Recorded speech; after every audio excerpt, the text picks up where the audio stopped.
Terry Glavin. I'm not really familiar with Terry Glavin as a contributor to the National Post. But anyways, this is a headline articles. When I see these headline articles, it's like, are you getting interns? And I don't want to insult interns. That's the last thing I want to do, because I recognize that a lot of interns are probably better than the people, the authorities that stand over top of them, right? But who would write a headline? I mean, so Terry Glavin, I'm sure he knows his own name. So 1, 2, 3, 4, 5, 6, 7, 8, 9, 10, 11. So 14 words in a headline, and you can't even get that correct. There's nobody proofreading. There's nobody holding themselves to any kind of standard anymore. Holy fuck. And you wonder why everything seems to be this race to the bottom. Well, more proof. Terry Glavin, democracy is a shambles. And you're a citizen. Get out of your echo chamber. Something tells me it should have been democracy is in shambles. That would make a whole lot more sense. That'd be a proper sentence structure, right? Rather than democracy is a shambles.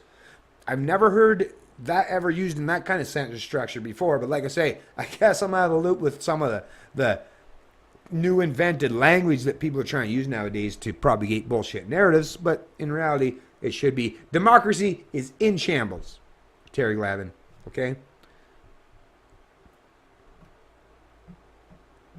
Canada has reached a populism tipping point, and Canadians can no longer count themselves immune from the upheavals underway around the world. Huh? He's right there, thanks to people like me. The Global Edelman Trust Barometer revealed this week, for the first time in the 17 years that the Edelman Corporation has been measuring the public's trust in major institutions in 28 countries, Canadians have fallen into the crisis category of distrusters. The country's in trouble. People are falling out of the faith in the religion of the state. That's what they're really saying, but I digress. That was the way Edelman, a communications, marketing, public relations behemoth, highlighted its latest worldwide findings Tuesday at the Royal Ontario Museum in Toronto. With corporate heavyweights and a panel of worthies on hand, Gary Doer, Canada's former ambassador to the United States, Jan De Silva, president of the Toronto Board of Trade, Saul Klein, a University of Victoria business professor, and Steve Laurente, the CBC's managing editor of digital news. Once again, think about all these people and the positions they're in, right? Like I said, just look to the people that are giving you the information and you'll understand where their biases are coming from. Suit yourself, but you might want to hold off for a while before you load up the pickup truck with boxes of ammo and canned goods and head for the hills. True enough, Edelman's survey findings will be especially disturbing if you take the view that distrust of government is always an inherently bad thing, and that such distrust should be situated in the category of populism, and that populism must inevitably manifest as a dark and retrograde force of the kind that bore Donald Trump on its shoulders in the American presidency last November. But hold on. In the months leading up to November 2015's federal elections, the Environics Institute and the Institute of Governance, IOG, undertook a survey that showed one in 3 Canadians held a deep distrust of Parliament. Things were so bad that nearly 7 in 10 Canadians said they were worried that the contesting federal parties were going to somehow rig the results of the vote. That was a trust crisis, all right, but it didn't give us a Canadian version of Donald Trump. It gave us Justin Trudeau and a Liberal majority. Another thing to notice if you're worried about Trump-style mania engulfing Canada is that in several causes of distrust and disaffection, corruption, globalization, eroding social values, immigration, and the pace of innovation, the Edelman Trust Barometer shows Canadian anxiety levels at data points well below the stress thresholds Americans have been doing. So yes, we're always behind the times. I've known this forever as someone that has traveled to the U.S. many. I was a truck driver, long-haul truck driver for like 8.5 years. Yes, I recognize that, yes, Canadians are very much behind the times. but it doesn't mean that they will not eventually reach that point. That's just the truth. The global patterns turned up by the Trust Barometer also mirror the global findings for 2016 in the annual Freedom House report released in Washington, D.C. just a few days ago. The Freedom House Roundup notes that 2016 was the 11th year in a row of declines in freedom around the world, and for the first time, the list of countries undergoing setbacks in civil and political rights was dominated by fully functioning democracies. Right? Right? Exactly.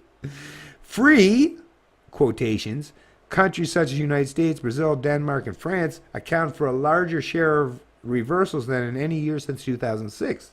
Yeah.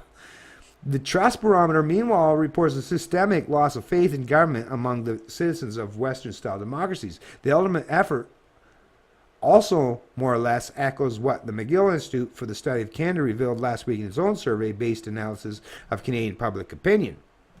According to the McGill Institute study, only about 45% of Canadians would rouse themselves to oppose a total shutdown of immigration, while a third are neither here nor there on the subject, and 1 in 5 would be happy to close the doors altogether. According to the Trust Barometer, about half us believe that an influx of immigrants would be damaging to the economy and national culture of the economy. But when did this influx happen? The word means inundation. It means flood. Canada took in about 40,000 Syrian refugees over the past year or so, and the project got a lot of attention. But every year since 1979, Canada has taken in more than 27,000 refugees on average. Over the past 15 years or so, roughly 215,000 immigrants have settled in Canada on average each year. The target for 2017 is 300,000. But we've heard all the political narratives and the headlines, and you know, if people were coming to this, that's another thing. If people, what these idiots leave out of the equation is, if people were coming to these countries prior to the implementation of a welfare state, of forced wealth redistribution and forced subjugation, of course most people don't have no problem. Just like when I live in a community, I can't have a fucking problem if other people move into my community, nor would I, nor should I ever be. There should never be a pretense where I get to control or dictate people that move into my community. The only time it should matter, and this is where you're seeing the divide getting further and further, and this is where these people are leaving out the truth about this thing, and there are misinforming the public that read their fucking narratives, is when I'm forced not just to pay for the people that are coming to this country, because this is what the welfare state and the wealth distribution mechanism of the state represents, but when you live in an era where you're hearing constantly where people talk about there's less and less jobs for, you know, the middle class or blue collar, well, bringing more and more people to compete for a smaller pool of jobs, right? Or even housing. Look at how expensive houses are in a lot of the big urban centers in Canada. It's so ridiculous that most people can't afford them. But you bring more and more people to compete in that, it just keeps making the price get higher and higher and higher. So of course people are going to try to push back against this mass immigration in the modern world of the welfare state, or forced wealth redistribution, or forced subjugation. That's the proper correlation, but you won't hear any of these idiots. And like I said, I'm done reading this article. I'll post a link to it in the description of this video so you can read it and see that I'm telling you the truth. It's completely aligned with the kind of stuff I've already talked about before. But these political propagandists and dialogue and opinion makers try to paint a picture that's just not relevant. Not relevant in the real world, but they want to make sure that you conform to the political ideology of the political masters, of the political. They're showing their political servitude, and they're rewarded for such.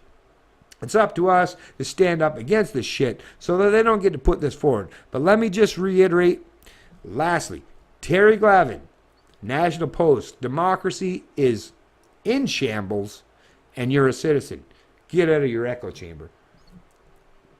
Read the video or read the article. Comment below. Let me know what you think. What is your take on the subject? What's your opinion? It's Canadian Libertarian. I love liberty.